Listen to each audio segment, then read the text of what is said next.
This has been a kind of a whirlwind year. I'm really excited about stepping down from president of the association. I'm still being asked to do a few things. I see.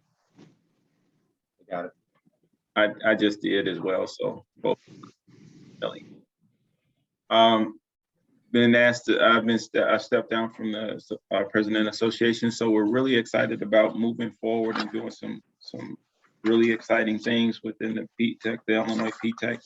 One of the things that I want to do is start systematically putting things in place to ensure a stronger program. I sent a note out yesterday from Sherry that says that we're going to be, PTACs are going to be listed as a technical assistance provider in contracts that are listed in SAMs. And I'm really excited about that because it shows government at the federal level recognizing what we do and that we are indeed force multipliers. I was just on a phone call with the DOD has minority roundtable. So Ken, the president of ABTEC, and I were actually on that conversation, and Farouk is really open to suggestions and understanding what the barriers are for small businesses in doing government contracting with DOD. And we're going to start seeing more and more agencies are going to reach out and look at reasons or look at answers to why minority businesses or women-owned businesses or service disabled veteran businesses or anyone having challenges or problems getting through the getting into the industrial base or vendor pool. So we want to make sure we do our level best to make ourselves available and make sure our voices are heard, because I know each one of you all have stories that can actually help Farouk better understand this process, not only better understand it, but help create the dialogue that's needed to have policies in place that would help the businesses that we serve on a day-to-day basis. So that being said, like I said, I'm really excited. What was your initial reaction? Because I want to hear good, bad, or ugly about hearing that the PTAC will be listed in SAM as a technical assistance provider. Well, I think it's good. I mean, that's certainly favorable to be recognized for the work that we've been doing forever. But I'm wondering if it is going to be even necessary, or if it's going to be considered to have us be able to help verify addresses with that unique entity identifier. It looks like with the registrations that I've worked with since they've made that change, one day I was working on 4 registrations, and 3 of them had to submit a ticket, and I don't even know where they're at with the ticket. And then even a week before that, it was going on a week and they still haven't heard back from them. So I'm not sure exactly what GSA is doing, and maybe someone else can share what they're doing to verify. But it just seemed like it was a very unsuccessful day when 3 of them did not pass that verification and only 1 did. Well, anyone else could speak up. My understanding is that this is not a problem that's unique to us or anyone. I think it's a nationwide problem, and it's been ridiculously, it's been ridiculous on how they're viewing the turnaround on correcting the issue. Mm-hmm. They're saying about 2 weeks. Go ahead. I'm sorry. No, this is Rita. I would say 9 out of 10, we have the problem. It's everybody. It's running about 2 weeks today. So I'm an alpha tester, and today I have to do a test, and I think it's around a fix. So I'll let y'all know once I get into the test, what is the test trying to determine that is fixed. So we get a script and we have to run through it, and I think that's what it is. So we'll see. So Rita, when you say the test, are you referring to what they are testing to verify the address or something else? I think so. It's a multi-step test. I haven't looked at the script fully. So there's multiple scripts to run through. And so I think one of those was about the address. Right. My issue is they're not even recognizing the entity with the Secretary of State. No. I mean, Oh, I have not had one person that I've reached out with Sam that hasn't had to create an incident report. I was working with a company yesterday, been registered in Sam for years and years and years, and they needed to renew. And I just told him, you know, I even worked on it. So they recognized the business, but it was a different address. So they still had to create an incident report. So I just don't understand Ernst & Young. How can you have a database that you would utilize with SAM? I mean, how can you not recognize the businesses that are already in SAM? and I'm wondering if it was such a smooth process with Dun & Bradstreet that they built over the years, where Ernst & Young is kind of having to start from scratch from how they have their process of verifying, which is at the expense of all these businesses that are trying to get renewed or their new registration. That's, go ahead, Chris, I'm sorry. But also too, you have the other process too. You have the verify or administrator of verification too. So, I mean, there's two different processes that you have to go through. So I don't know what they're going to do on the verification. I mean, if you don't do that, are they just going to make your registration inactive? Are they going to send reminder emails? I have no idea. So, I mean, yeah, I mean, the latest I've seen, the feedback I've gotten, it's at least 3 weeks. I just got an email on Tuesday from someone that did it 2 weeks ago and they haven't heard anything. They have to have tens of thousands of backlogs of incident reports. I mean, if I have, it doesn't sound good. it's not good. I guess there's two things that are involved in this. One is the fact that, to answer your question, Teresa, our understanding is that there was no collaboration with Ernst & Young and Dunn. In fact, they just did away with everything that was associated with Dunn and kind of started from scratch. And Dunn has gotten to this place of perfecting their database over years. And I don't know why they wouldn't have just utilized that database. Maybe they figured it was a security risk doing so, but it's abysmal. People who have corrected their information, you all know the story, corrected their information, it's reverting back to information or stuff that was years ago. So it's horrible. The good thing is there's nothing we can do, right? I mean, they have to create the incident report. And so, I mean, it's kind of out of our hands. I mean, we can't make a call. There's nothing we can do. Well, Right. that creates the challenge then of us being recognized as the information that you shared, Daryl, said about how businesses are more successful, they should say in the past, when they use a PTAC for SAM registration. That may not necessarily, I mean, I'd hate for us to be recognized as a attribute of success with SAM registration if we're, having these common recurring problems. Well, I want to make sure that I clarified that, and that's what I was thinking, that it needed to be a clarification. That note yesterday from Sherry is well beyond SAM. That's helping businesses understand that the PTACs are a tremendous resource for those who are interested in government contracting. So if they have any issues, we already had that kind of, if you have a question with SAM, go to your PTAC. This is actually recognizing us as a great resource to provide assistance to those who are interested in government contracting. It's one of the things that we actually talked about on a regular basis with ABTEC is the fact that we felt like every contracting officer, if they had a bad contract, should refer people to a PTAC.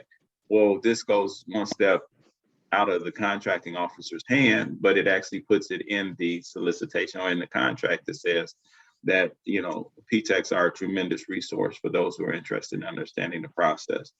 And that's what I'm excited about, that being excited about it, but also cautious because that could potentially mean more individuals reaching out to us for assistance. More people know about you, more people will reach out to you. And so it's important for us to make sure we put things in place to actually help shore up us to be able to be that technical assistance provider and be able to be that, not the master of everything, but definitely a jack of all trades, if you will.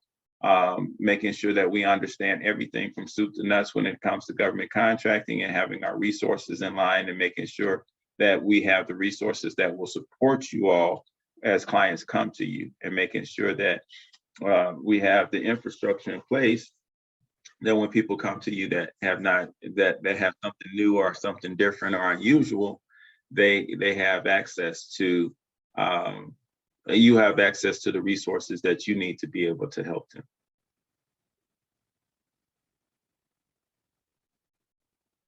So let's talk. I'm gonna stop talking, and I'm gonna let you all talk. What are the major issues that we have? I know we got some newbies, if you will, that we have to go through our orientation. We will be setting that up. And anybody and everybody can be open to being a part of that. I still have to get that scheduled, but we will make sure that we get that within the next couple of weeks. I apologize. I thought I had more time, but I'm in the middle of interviewing for a new state director for the SBDC program, and that has taken a huge amount of blocks off my schedule that I thought I had available to me. But the interview should be done by the first week of June. And so we will be working to try to get everything in place by then. So I appreciate your patience. And if you all run into any problems, challenges, or issues, always feel free to reach out to me. Rebecca's on the line. You can reach out to both of us, and we'll be able to do what we can to make sure we assist with your concerns or questions. Also want to recognize that we have Cheryl Harvey on the line. Go ahead. I was just going to say, I thought you had already scheduled the orientation for May 31st. So are you wanting to reschedule that, or? No, we will stick with that. That sounds great. Thank you for reminding. See, that's why Rebecca is here, to remind me what I don't remember. So no, we're good. And Cheryl Harvey is here. And Cheryl is a phenomenal graphic artist and has helped us with doing a lot of the marketing. There's a couple social media posts that got called out that actually are SBDC or international trade, and that we kind of marketed as PTAC. We need to look at those and get those switched over, or at least making sure we acknowledge this as SBDC, referring people to a PTAC or talking about the partnership. I think that would be good if we can talk about, it could stay SBDC or international trade.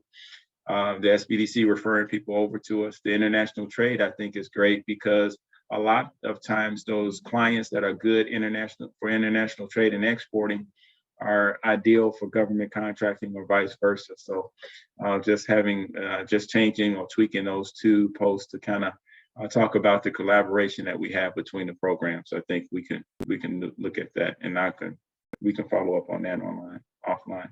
Yeah. But Cheryl is our great resource if we have anything that we want to promote as far as the PTAC is concerned. We can take full advantage of her, and this is your opportunity to talk. Cheryl, you want to say anything? Get off mute here. Can you hear me okay? Absolutely. All right. Yeah, I've just started doing more PTAC posts, and there's a section on the Connect drive that has posts that you can pick up and use. I'm doing posts for the workshop, so I post those every Monday for that week's workshop.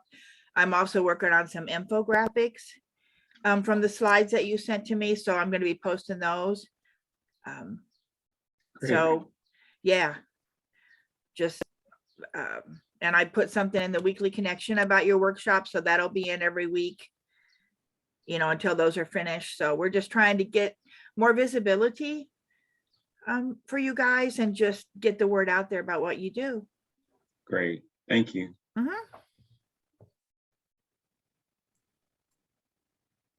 I appreciate that, Cheryl, because it's obvious in our social media posts that visuals make a big difference. Yeah. So the person that does our social media here at Bradley, I immediately sent that link over to her and said, please use these visuals as part of the post for the PTAC. So we do appreciate you doing that. And I'm just gonna keep putting new stuff in that folder. As I get it done, I just put it on the Connect drive so that they can be accessed and utilized. Great, thank you. Mhm. Any ideas or any thoughts or new posts or things that we could suggest while we have Cheryl on the line with us?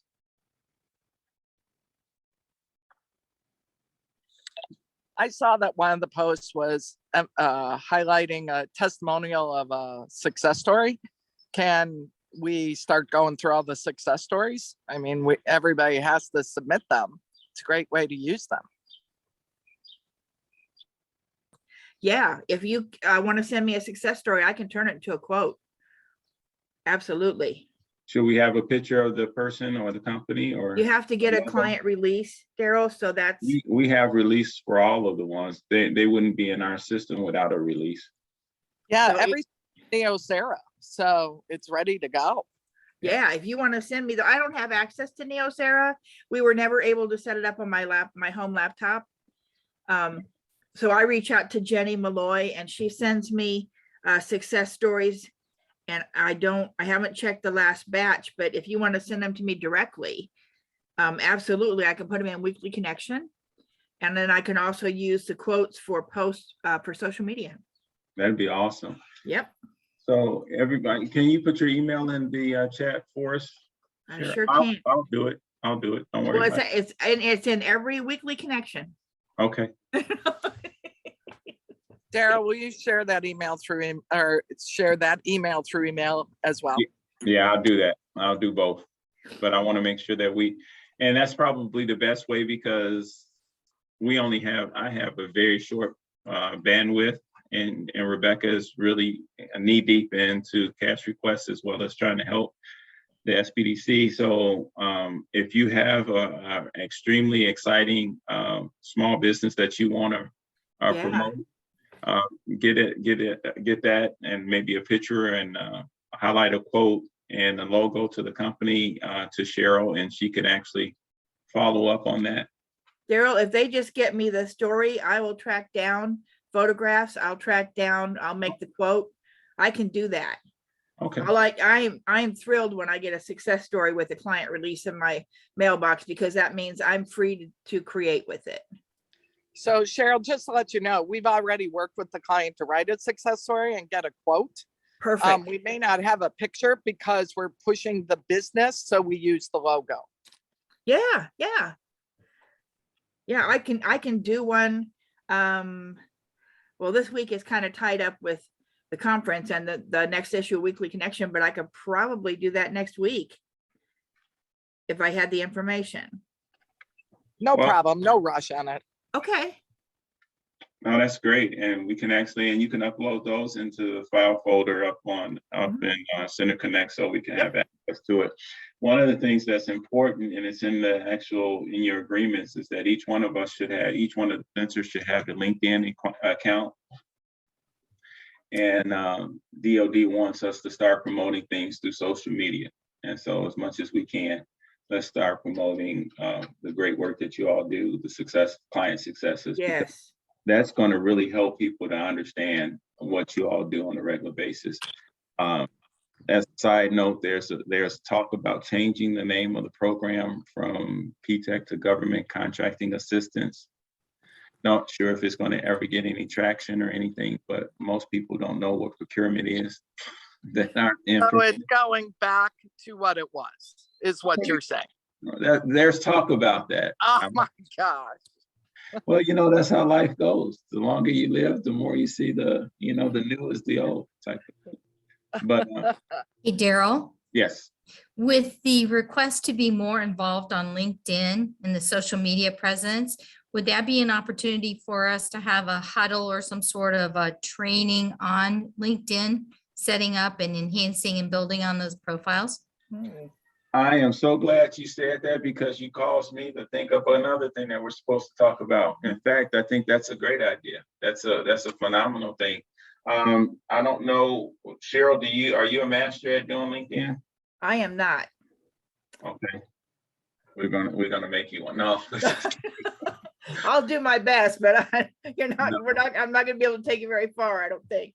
No, I love the idea that Kelly brought up about huddles, borrowing the idea from the WBDC. They do a huddle. I think we should look at having a huddle on a regular basis and having a theme. And I think a huddle on social media posts would be very good.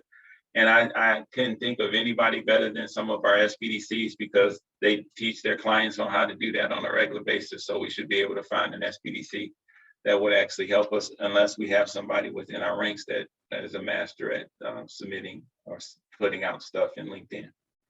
Do we have one? Nobody's. All right. So No master, but I have a clarification question. Yeah. So the PTAC has to have its own, you know, we're part of the Business Development Center that has one. So we funnel everything through and we have an infographic that shows the PTAC logo along with the other ones. Is that not sufficient? that will be sufficient for us. Okay, I think you should have your own, but there's no way in the world that Illinois PTAC probably would have one that's being mastered or manned on a regular basis. I think we do have one. I'm working on it, but if we can get you guys to link to that one and post your things, I think that would suffice also. So we'll try to make sure that we clear off the cobwebs on the Illinois PTAC LinkedIn site or page, and then we'll that way you guys can post your things on there and repost when somebody else will like, or however that goes. And I mean, correct me if I'm wrong, but I believe that Cheryl has been posting on the Illinois PTAC one. So I mean, it's not hopefully all cobwebbed out, but. No, I've been trying to, Rebecca. I've been trying to each week post something on there. And thank you so much, Cheryl, for doing that. It would have cobwebs if it was my responsibility. So.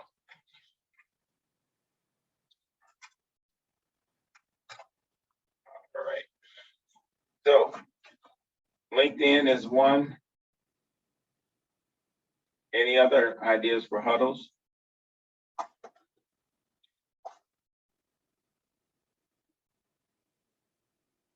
Don't be shy.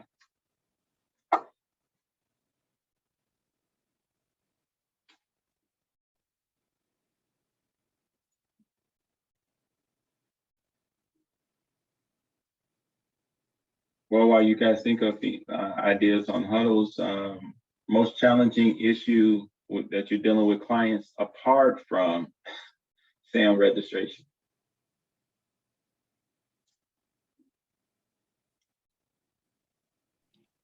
I think the biggest thing that we're going to start seeing more and more is, I'll give you the example, client was awarded a 5-year.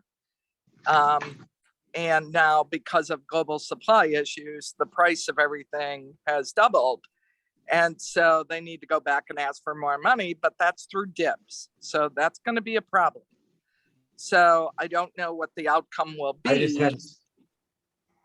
but I think it's the global supply and the increased cost. I just had an issue with that with my Canvas provider, and he bidded something on DIBs and the price was too high. And so they rebid it or something. And he was like, well, I don't know what to do. I mean, I'm like, well, he didn't have to rebid it. They're just waiting for other submitted bids. So it's all automated. So they don't know what to do with the price increase with DIBs. Right. Because DIBs is automated for best price. So right. It's posing a problem.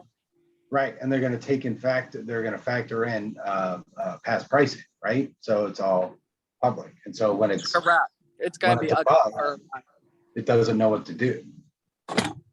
Well, I mean, it rebids it, but I don't know what the process is after it gets rebid. I mean, are they just going to take the lowest submitted price that was above the, I don't know, suggested or ballpark? Because it's outside of the range, is what they're saying. Yeah. Will that range automatically increase? I'm not sure yet. Or does a human have to take a look at it? Right. So is everybody clear on that? Because I'm a little lost on that one. Basically, it's a long-term contract that costing went up, but they're locked into a certain price. And it's not a little increase, it's 50% more because of global supply issues. So really, that's going to be the problem on long-term contracts. So how does a vendor get out of a long-term contract where their cost is going to cost them to go out of business when government procures it? They self-terminate the contract, which nobody wants to do. But if they don't get some kind of remediation from the government, they're going to have to, because they're losing money. Right. What's the process of remediation from the government? Is there another way to go back in and talk to them about economic injury? I think. Well, so this is where the problem is. So like GSA released a memo to the contracting staff that they recognize this and to consider higher economic price increases. So GSA is recognizing it. DIBS is an automated electronic bulletin board. So I don't think that's been addressed, but now it's going to start rearing its ugly head. So not sure how that's going to be addressed, because the computer makes decisions. And like Chris says, it knows what past decision was. Well, now the new price comes in at 50 or 100% more. The computer's not, I don't know what the computer's going to do if they don't change the logic within.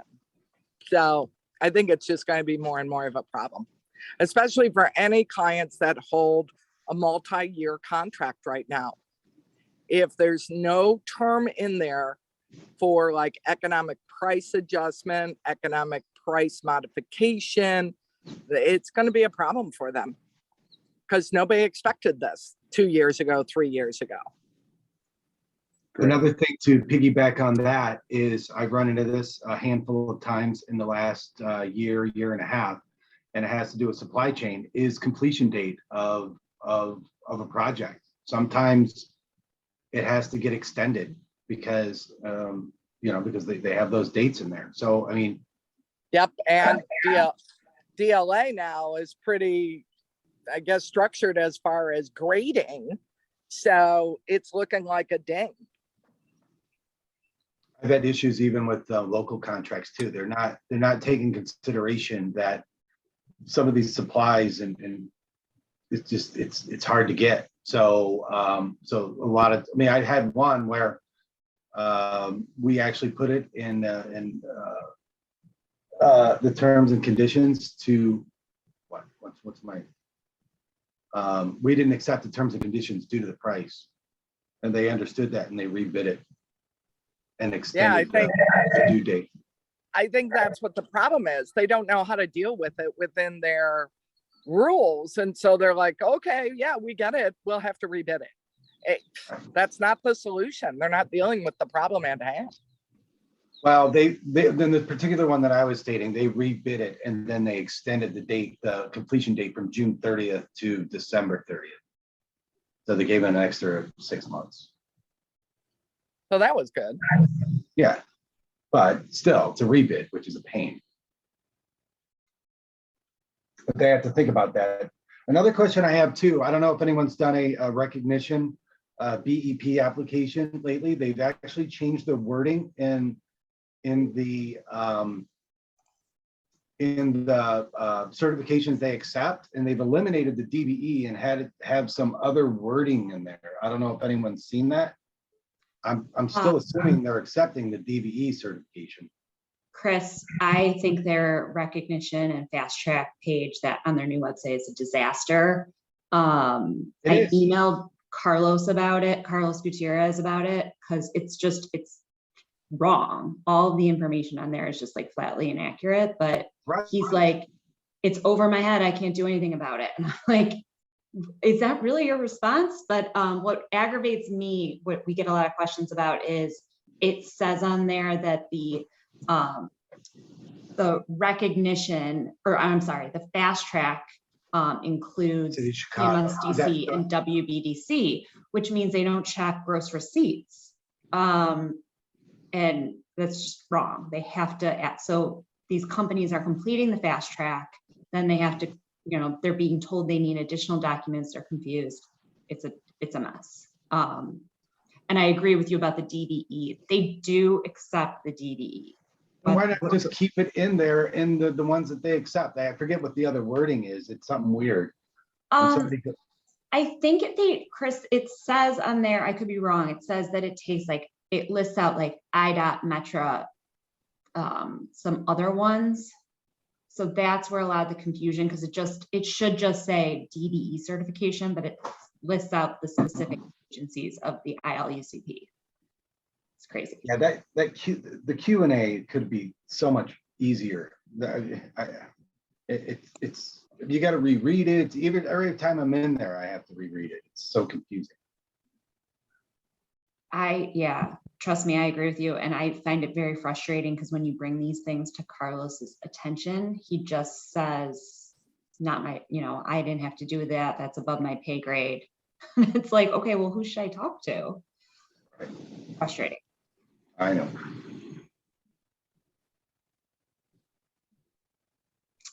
But I mean, I have found that if companies submit that recognition affidavit, like they will work with the company and get them, they'll get them to the right place. So even though their information is misleading.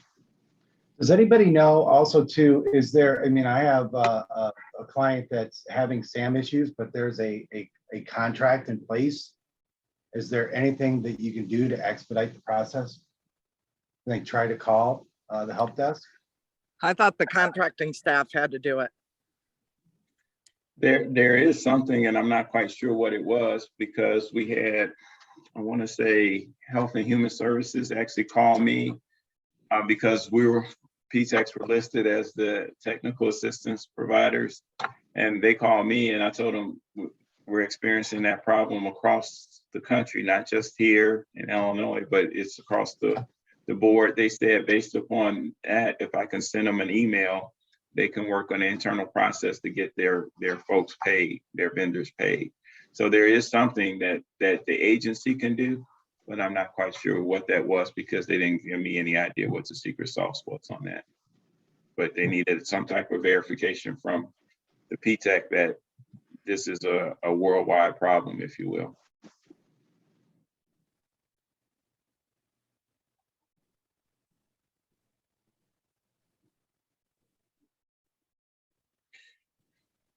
I want to circle back to the process for the success stories. If you can get those to Cheryl, and Cheryl, if you can send them to me and Rebecca, so we can make sure that they comply with everything that we have to do as far as DLA is concerned before we post them. I can do that. Let us know when they're ready. Okay, I will. I appreciate it. Just want to have a process in place. Most success stories should be fine, but we want to make sure that we cross the T's, dot the I's, and make sure that they actually count as a success story. Yep, absolutely. So there's something new in NeoSera where, is it something that it says the administrator has to approve? So whenever we do a milestone, is that something that you or Rebecca have to approve before it's recorded into our milestones? I'm sure that may be something that Erica did on the. Yeah, the SPDC added that, but that is something I've been trying to work on to make sure that everything is being recorded properly and if it's actually a milestone, because sometimes it's changed, like you update the client record, so it's not necessarily a milestone that you should be recording and stuff. So I had started that process, but unfortunately I kind of had to stop because I got sidetracked with cash requests and other things. So, but that is something that we are moving towards, making sure that all the milestones are correct and not just, update the system. So they're not recorded into our performance measures until they're approved, or are they approved? I mean, if you put it as reportable, it's being counted towards it. So, okay. But I haven't had time to go through and review those. So, oh yeah, that'd be a lot. And then the other question I have as it relates to NeoSera, I'm not sure if anyone else has had this, is, and I'm not trying to get sidetracked from success story. So if you have to circle back a second time, please do. When I do a counseling and say I do the blind copy, And I go back and I edit that notes that I had, because I always do an email follow-up, and then I'll go in there as a reminder to add more specific details of that counseling session. There's a new feature, well, I should say new, like within the last 4 months or so, where it says I have to select a particular item, and I always put not applicable. But what is that about? It's supposed to be for the resources to see what Yeah. other sources. I believe it was another thing from the SBDC. Okay. I mean, yeah, most of the time it's not applicable to maybe us, but I mean, it does have our resources listed in there as well. So if you use Proxity or any of those other ones, those ones should be listed there that you could select that you use that resource within that counseling session. Do we need to do that? Because typically what I'll do is I'll outline the resources in my counseling notes, or is this something that DCEO is tracking as far as utilization of resources? I would say that's the goal of it, is to actually utilize resources. A lot of money is being spent. A lot of our resources are, a lot of our financial resources are spent on providing technical resources for you. And we want to make sure that they are actually being used and utilized. And so that will be a good way for us to track that as well on the back end, without having to reach out and say, well, how often do you use this resource or whatever? We can actually pull reports out of Sarah to help us with that. And so if you could fill those out, that would actually help us kind of automate the process. And that way we can see resources are utilized more regularly than others. I know on the SBDC side, they have a lot of resources that they spend a lot of money on. One of the biggest resources they have is Growth Wheel, which is probably a very expensive resource, and they want to make sure that, especially for new counselors and so forth, they are utilizing those that they have there. I haven't looked at that drop down box because I guess I just didn't know what it meant. I'm not sure if it actually has in there our resources that are listed, whether it be Proxity, EasyGovOps. I mean, I could certainly look now, but I don't think that it does. It They're does. in there. It even has bid match in it. So if you're sending a client their email on the bid match, you can even note that you did that in there.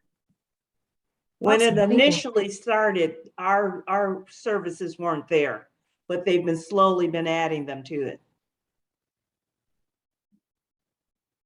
And if there's something missing, please let us. If you feel like something is missing, let us know.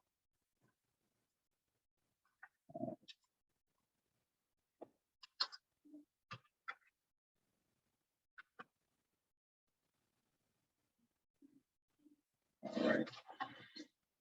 Any other thoughts?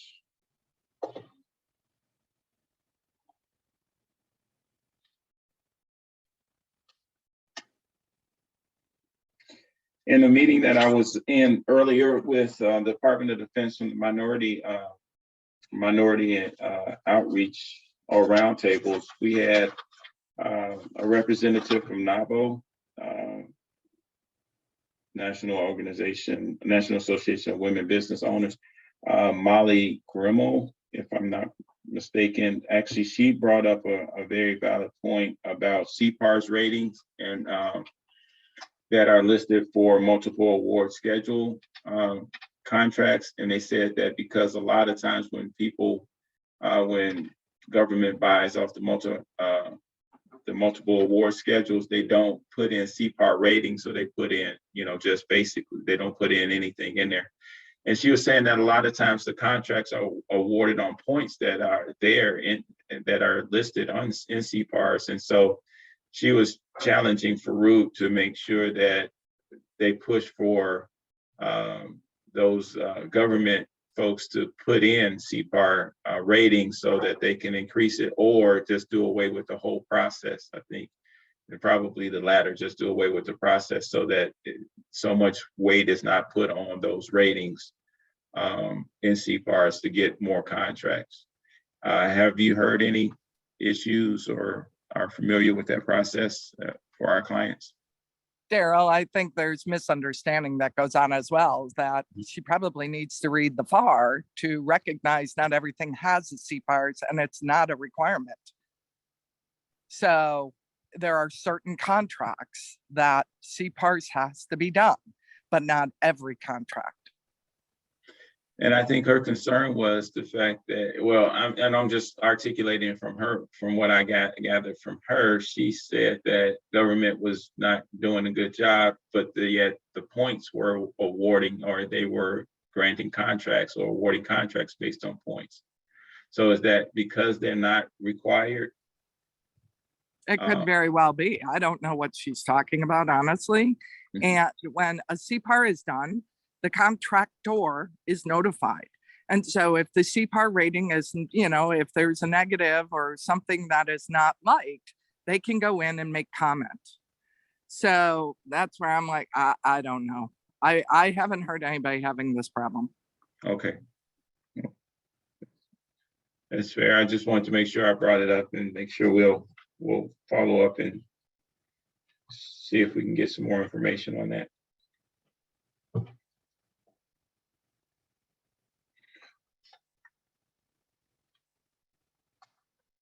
Farouk also mentioned in that meeting earlier that he's coming very close to coming up with the final version of the small business strategy, DoD small business strategy, which my understanding has PTAC listed throughout it. Part of their small business strategy or strategy to engage more small businesses is working with the PTACs. And so we're interested in seeing how that is rolled out and how he will articulate that, how it will be listed in the document, and what strategies he will use.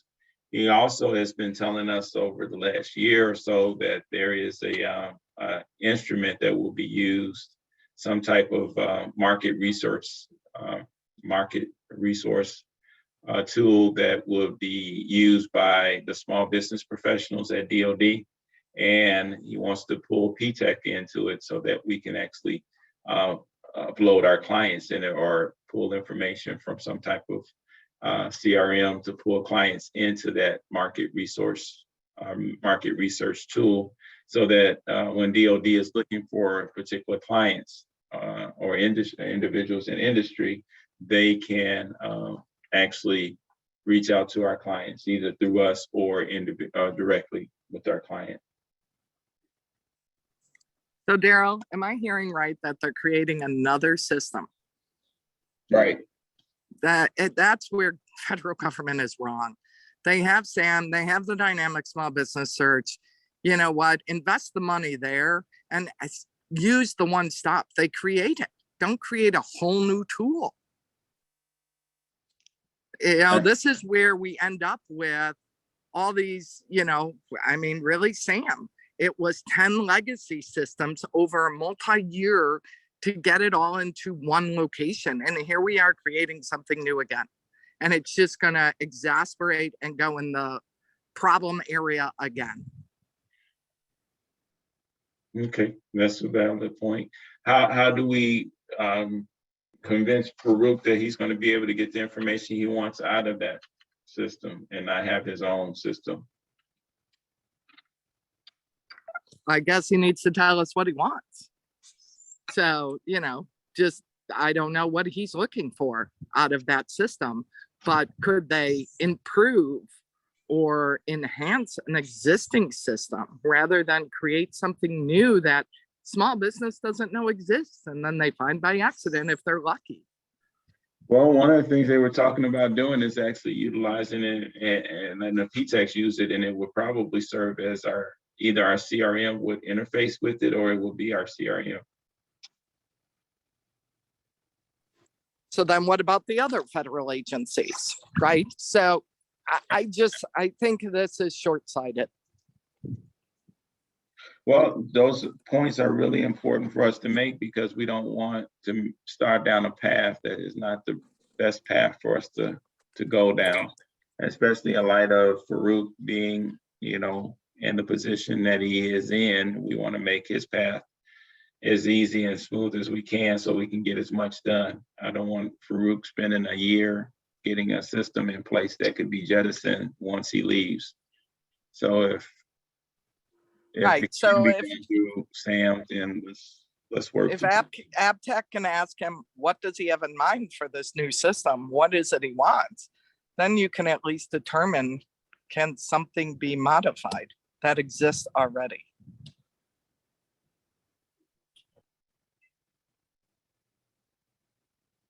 Sounds good.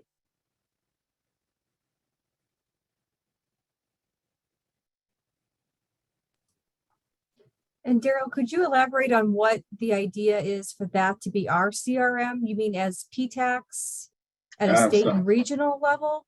No, it would be national. It would be a DOD.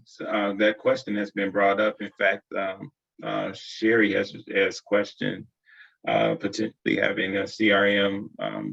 Sherry, I think, was looking at it as a cost-saving measure because right now she pays for Neosera and PTSS for 96 different PTACs and maybe even Salesforce. I know one particular PTAC uses Salesforce as their CRM. Thanks, Cheryl. Appreciate it for joining us. That would be kind of interesting for the fact that not all of our clients would be in SAM. They may be working with state procurement versus federal procurement. And some of us are coexisting with an SBA program such as an SBDC. So I'm wondering how that would all pan out. It's still at the infancy stages. We're still finding out. Rita brings up an excellent point, having a conversation with Farouk, trying to find out what he wants out of it. I'm not sure Farouk actually knows exactly what he wants out of it at this particular point in time. One of the things that we hear on a regular basis is that that Department of Defense doesn't know what's out there as far as resources, tools, technology. And because of the shift, at one time, most of the scientists, most engineers were actually hired by or working for the federal government. That shift has come and a lot of technology is being generated out of university and, in private sectors, in the private sector. And so in order for government to take full advantage of it, it's trying to find out inroads and have opportunities where they can have interface with industry. And so, case in point, the Chicago, the Defense Manufacturing Institute that's in Chicago. We just need to, they want to find out what's out there, but they don't even know how to ask the questions. And so they feel like they haven't taken advantage of the opportunities or the knowledge and the connections that PTAC had. Next week, Kelly's going to be meeting with the folks from Erdic Works in Champaign. That's another entity that reaches out on a regular basis to PTAC. There's a lot of ways that government is reaching out, but there's very little coordination of that. And so trying to figure out, I think Farouk, that's one of the things he wants to do is try to coordinate technology and the things that we have access, or the clients we have access to on a regular basis. Erdic work is one of those things where they give us a challenge or let us know what they're looking for. And based upon those opportunities, some of our clients can bid on it or submit proposals and so forth and so on. But we're really in a place where we just don't know what we don't know. We know that there's a lot of talk about utilizing us in greater ways. And I'm back to that, my major point when I was starting this conversation off. We have to make sure that we're in the best position to be able to help our clients. The more that we're engaging with them and making sure that we have the resources in place to be able to help them and understand what challenges they face and be able to let Farouk and even on the state level and the university level and community, even on the local level, when we see problems that arise, being that reputable partner with government to help them understand this is what our businesses are facing and giving them a heads up and maybe even being a partner for a solution. I want to make sure that we're being viewed as that solution, as being able to be a partner and to help government understand we have ways of providing solutions to challenges they may not be aware of, or understanding how we can mitigate some of the things that they have put in place.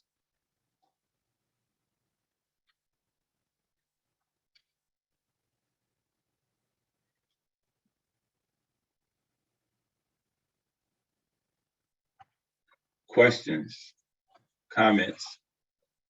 Are we excited about the transition to OSBP, or do you all feel like you know enough about that transition?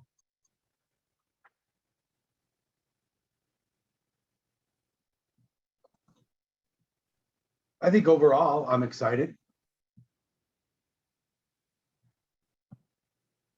You probably know more than most, being on the board. What are your what gives you reason to be excited in a nutshell, Chris? Well, I just think we're going to have more vision, right? And just the example of being in the contracts is just is an initial part of it. So I just think that we are kind of stuck or not being promoted within DLA. So I mean, I just think you're just going to get more vision of the program, I think, and the program's going to evolve over time, being outside the limitations with DLA. That's just my opinion. I completely agree with that. Anyone else? Thoughts? I feel like it's more appropriately placed for what we do every day as far as the PTAC program goes. I felt as if the last couple of years there was questioning, like the bonding, certain things that we deal with on a daily basis that maybe isn't recognized or understood with where we were currently under. So I think by being under the new, what's the formal policy and what is it? Industrial policy. Industrial policy. Right. It starts off with acquisition and sustainment. Under acquisition and sustainment is industrial policy, and we're an office under industrial policy. I think it will also add a little bit more flexibility for change by being under the Office of Industrial Policy. So if there are things that we need to be a little bit more flexible on, that we'll be able to do that and be a little bit more of a driver of policy with procurement than we would be under the current contractual realm under DLA. I agree. Anyone else? Thoughts? I mean, there's no wrong answer or anything. I just want to make sure we all on the same page, and you all share optimism, and if you're not optimistic, if you have concerns, I want to hear what those are as well.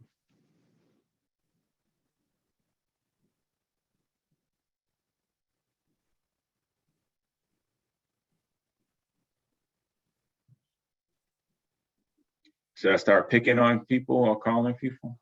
Well, I still have a concern. I mean, I thought my expectations would be that, I think a lot of our metrics would change, a lot of our goals would change immediately. And I think that this is going to be a process. And we've had some conversations that, I mean, really, when we look at our metrics, we're not really promoted to, benefit the client. I mean, really, when you look at the metrics, they're not. It's the churn out counseling hours. Right. No, you're absolutely right. You're absolutely right, Chris.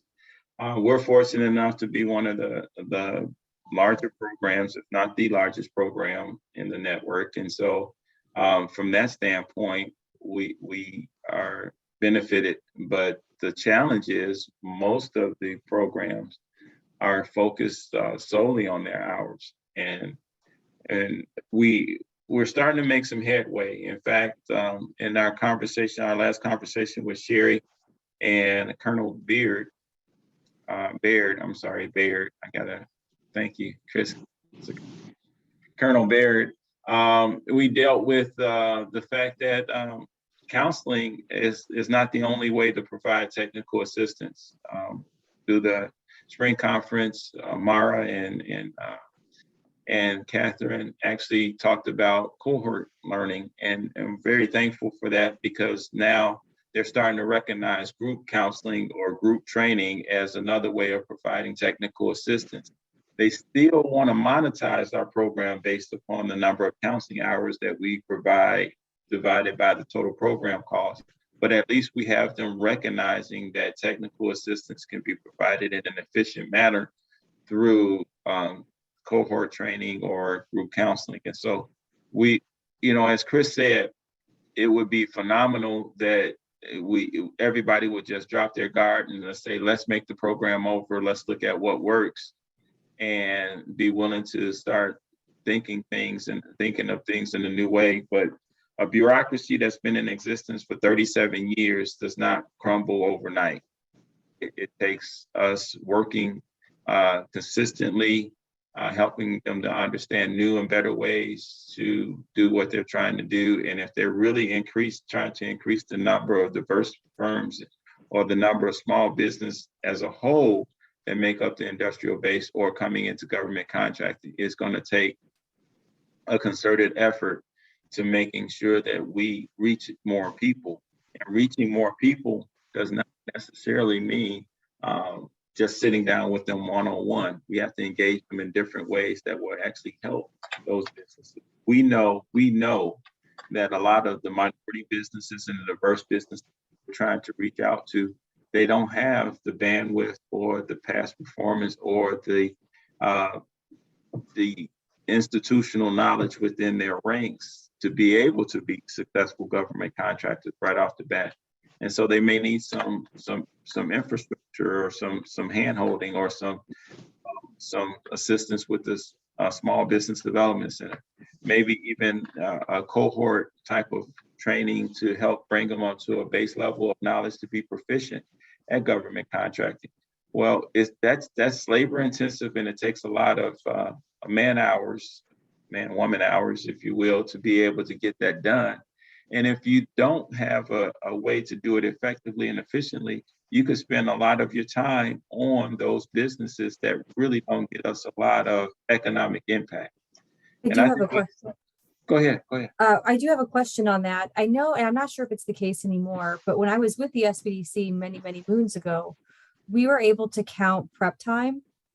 And something that I've appreciated with PTACs, which is different than from SBDCs, is there is a lot of work because we deal with more complex issues than what you would necessarily find with the standard getting a marketing plan or business plan that maybe the SBDC is taxed with. Although they have complicated issues as well. But what I find is if, say, we're helping a business with reviewing a proposal or helping them prepare one, the prep work that we have to do as a PTAC advisor can be very extensive. So do you know if there's going to be any consideration where we could count our prep time in our hours? We can, and you should be. What? You can count your prep time, and you should be. Yes, absolutely. Well, I haven't been doing that for like the last 4 years. So I had no idea. I didn't think that it counted in our, it does. Yes, absolutely. Well, I'm embarrassed to even make that point, I guess, because I have not been doing that since I've been with the PT. I thought that I was told sometime years ago that we were not allowed to use. You can't count travel time. Travel, right? And that's denied, but prep time is definitely. Wow. Definitely. Oh, absolutely. Well, you're cheating yourself. You'll see an increase in hours then from my center because I mean, you could spend 2 hours reviewing a proposal before you actually meet with them.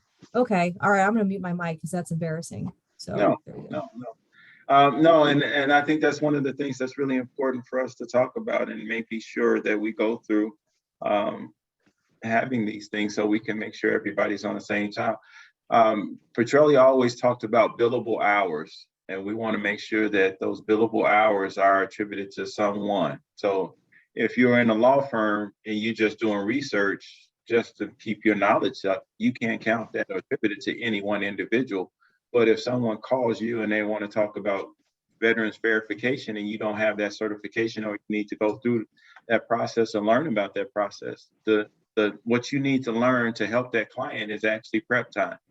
And DLA has really been lenient with accepting it as long as it's attributed to that particular client. They aren't if it is not. And that's why the notes are really important, that you actually have those notes that show the clear connection between the two. So no, don't feel bad. I feel bad that you know, I didn't catch it before. So, Kelly? Thanks, Daryl. It looked like you had FYI'd us on a meeting that you were having with an organization that maybe would facilitate matchmaking. I feel like I've gotten more contacts lately from companies looking to develop their subcontracting plans in a more concerted effort. Right. So is there a chance that maybe DCEO is looking to support us with that matchmaking capability, you know, because I know that that's a big deal. That's a lot of work when we've had those and somebody has taken on that responsibility. Amber's done it before with Rita in matchmaking from a conference perspective. Can you talk a little bit about, is that kind of a directional thing for you? Well, we threw it out there. Teresa actually was a part of the meeting with the folks. I threw it out there so anybody can join us. I'm going to be honest with you. I don't have any money. I don't have any money for any new resources, and the money that I was hoping to get at the end of the year, I think we will be able to utilize it for from some things that we need. But I've been challenged not to do procurement the way that I've been doing it. Because what I typically do is take the money that is not being spent in grants and buy our resources. One of those resources is EasyGov, not EasyGov, but GovSpend. I was looking to go ahead and procure it again based upon our last meeting with them. That being said, they want me to pay for resources for the fiscal year within the resource.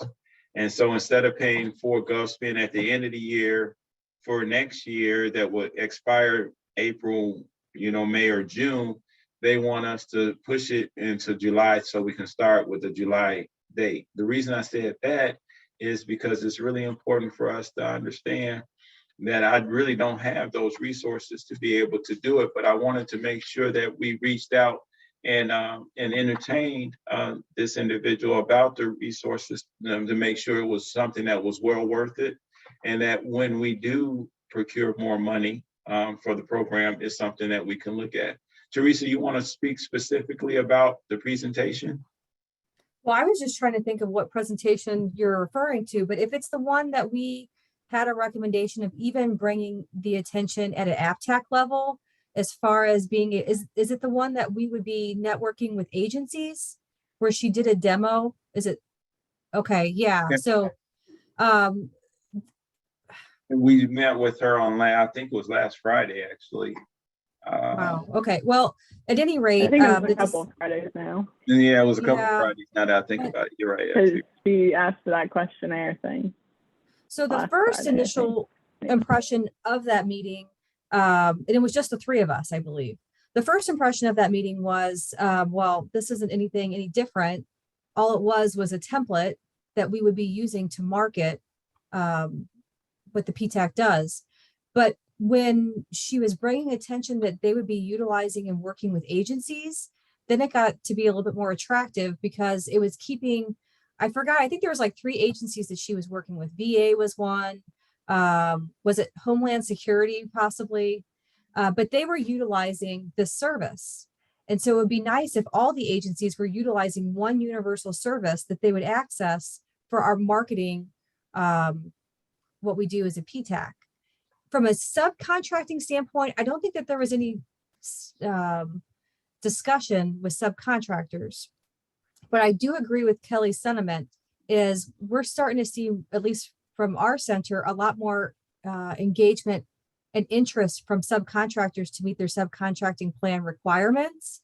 And that is wonderful for the fact that that's where we could get a lot of good economic impact because they're already in a good position for some of these relationships and large ones at that, if the plan's over 750,000.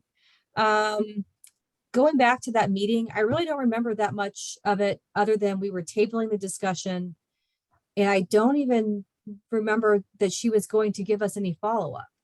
She actually sent us a survey, a questionnaire that we are supposed to fill out to see, how we could follow up with her. But I even thought that you mentioned it was something that we were not really going to be able to consider in the immediate future. Right. because of our resources. Right. The actual company is mybusinessmatches.com. Mybusinessmatch.com, right. Yeah. But it was Matches. matchmaking between agencies more than it was prime contractors working on subcontracting plans.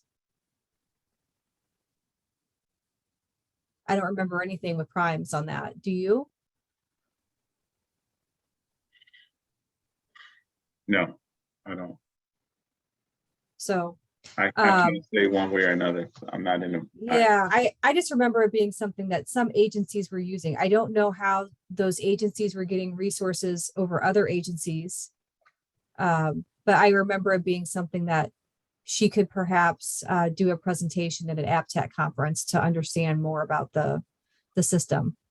But it was very universal from a marketing standpoint, where all we would have to do is fill out this template to post our training. So if we are becoming more of a virtual training source, that we would just insert the information and then it would automatically post at a larger audience. The argument that I brought was it's a duplication from what we're doing in Neosera. So how can we integrate Neosera in our training events with her system? And there was really no solution that she was offering except for it's a really easy template. Just put in your information. Yeah, and it's going to be on this it was labor website. intensive on our part that we would Right. have to do it. Mhm. So I'm not sure it would be what you're looking for, Kelly, as a easy source to do it. I think it was a software or program that would help us facilitate the process, but not do it for us. So I'm interested, Kelly, in what you mentioned as far as what is the experience that your center has had with these subcontracting relationships where they are looking at the PTAC to help do market research for qualified subs, or are they looking for putting conferences together for matchmaking? What were you kind of gathering of how that worked with what Amber did? So what I recall Amber doing was when we had, and the example was the one we did in Chicago For NASA. with NASA. Mhm. And that was labor intensive in allowing the attendees to meet with, because there were primes there was NASA there. So the connection was an individual meeting, or there might have even been small group meetings, but you sit at a table with the prime or the NASA folks and introduce your company quickly. It was kind of like a speed dating kind of thing. But that, correct me if I'm wrong, Rita, but that was a lot of work on Amber's part, juggling those puzzle pieces together of who's free now and who wants to meet with who. And 100%, it was a nightmare. And I can honestly say, while I'm there as the manager, it will never be done again, because it really is very time intensive. And then the worst part is, we'll use NASA. They gave a lot of lip service to everybody, including the primes. Hey, reach out to us. To my knowledge, they didn't even respond back to our businesses. So I'm not a believer in it.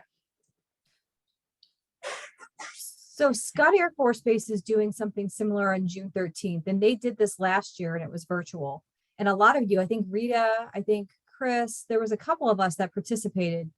And they facilitated, they had an Excel sheet because they had like 400 or 500 different participants. I think it was last year or the year before. What happened when they did the virtual is we had our Zoom personal meeting or what have you. And I think actually, Rita, your office helped with getting that set up as far as having an individual room. But they were in short 15-minute intervals. And the idea was, as Kelly had mentioned, it was speed dating to where they can meet with an agency, provide their capability statement, which was a requirement, and then share information about their business.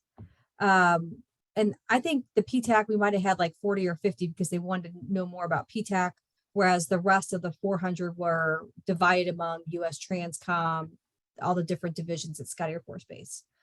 I don't really know of any great success that resulted from that, except for the fact that businesses felt as if they had a seat at the table when working with agencies.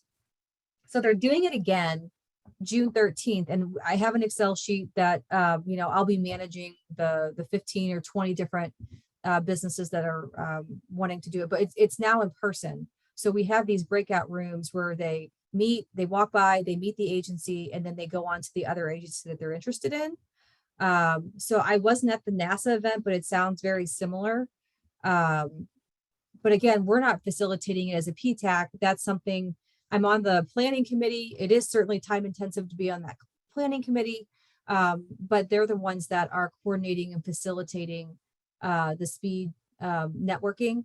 And it's in their best interest for market research anyways. So anyone's certainly welcome to join. It is in person, Monday, June 13th. And I don't know if a PTAC could, because we're so short on staff, I don't know if we could manage something like that.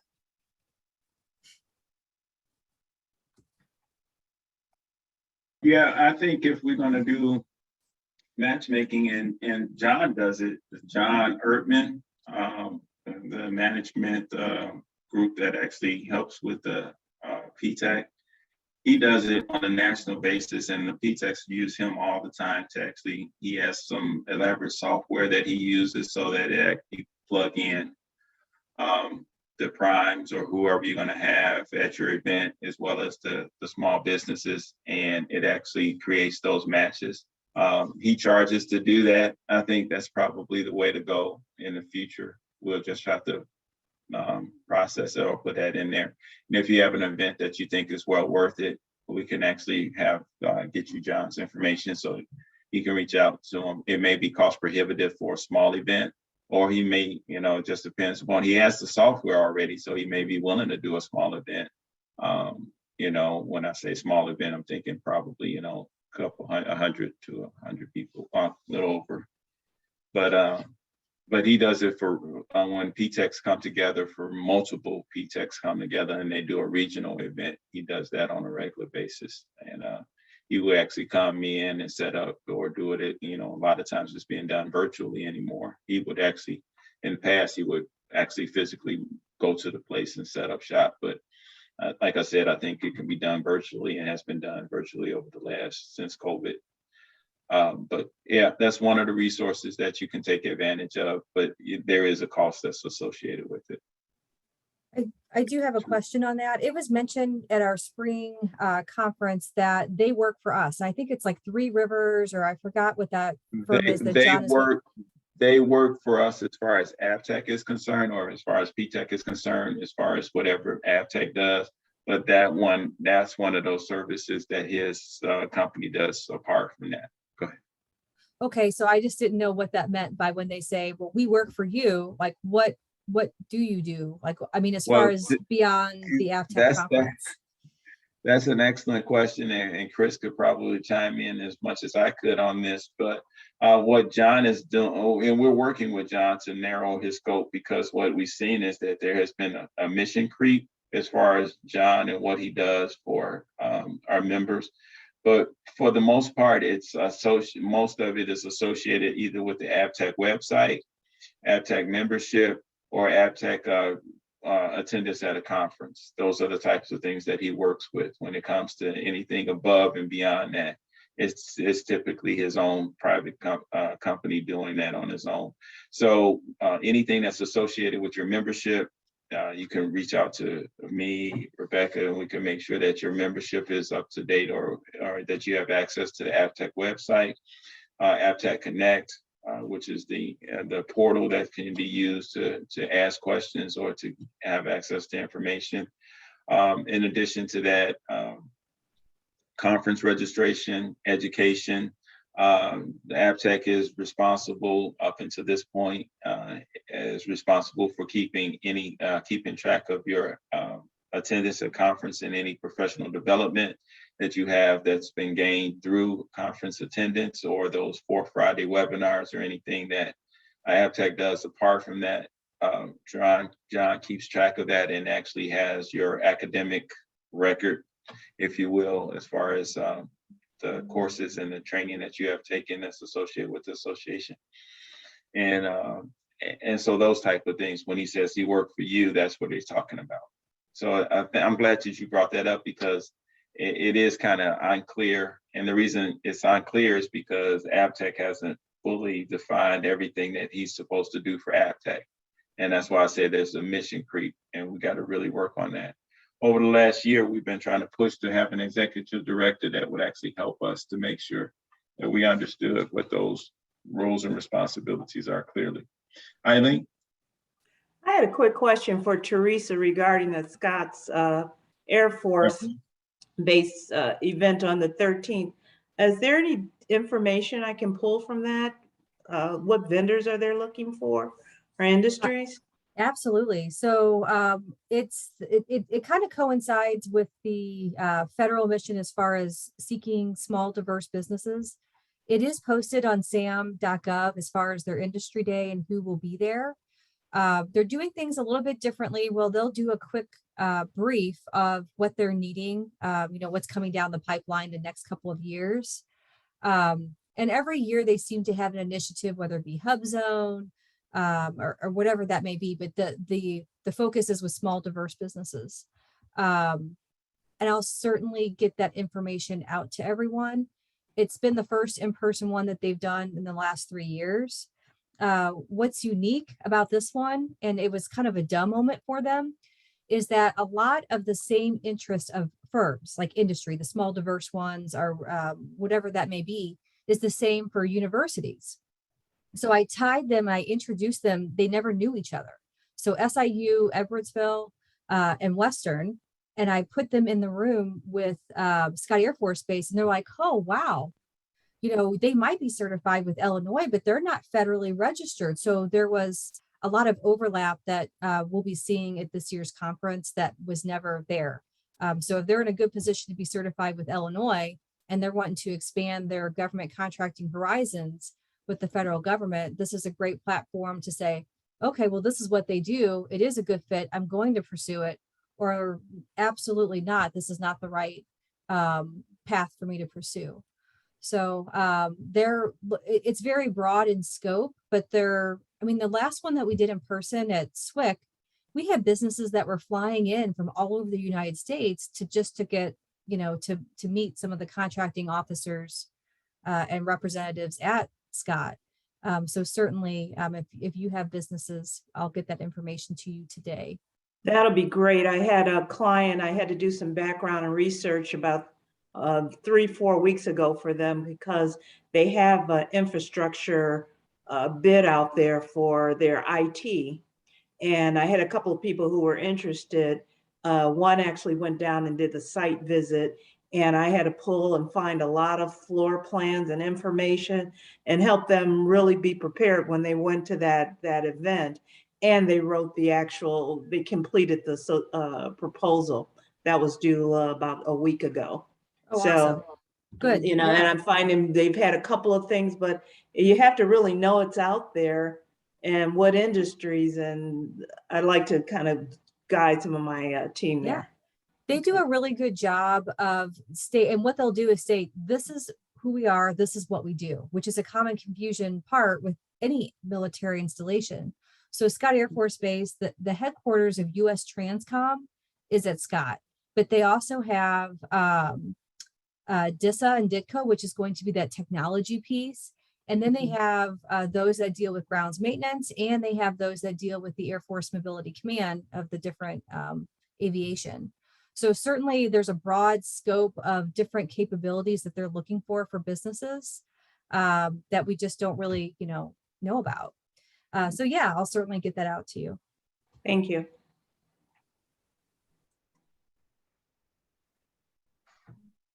All right. I will share also something that's new that I don't necessarily like is they're using a QR code for scanning to be able to go to the sam.gov website. And that's really hard when they're posting it on like a flyer on your computer. Then you have to go to your phone and then scan the QR and then register on your phone. So I do actually, Eileen, as well, I did post it on our eCenter Connect. So us as a PTAC, I'm doing a presentation on capability statements, which, when I'm surveying these agencies, I'm like, well, what do you want? This is a common presentation And SIU and Scott Air Force Base, they're wanting me to do the same presentation because they're putting so much importance on capability statements for initiating relationships. So it's on eCenter Connect as well. Thank Right. Any other thoughts, questions, or concerns before we get ready to adjourn for lunch? Once I say that, I'm sure there's no more questions, thoughts, or concerns now. Everybody good? Well, thank you all. As usual, there's always more than enough for us to talk about. I really want to make sure that you all feel like we're responsive and addressing your needs and your issues that you have. So please let me or Rebecca know if we can do anything to help make life easier. I think once we get past the next few weeks with the busyness and the new SBDC directors put in place, life should be a lot smoother for us, hopefully. And we can move forward. And so I won't belabor that and won't take too much of your time. We have a meeting next week anyway, so we'll save the rest of it for our monthly connection call. All right. Well, everyone, enjoy your lunch. I think we're meeting back at 12:45. 12:45. We'll see you right then. Thank you. Thank you.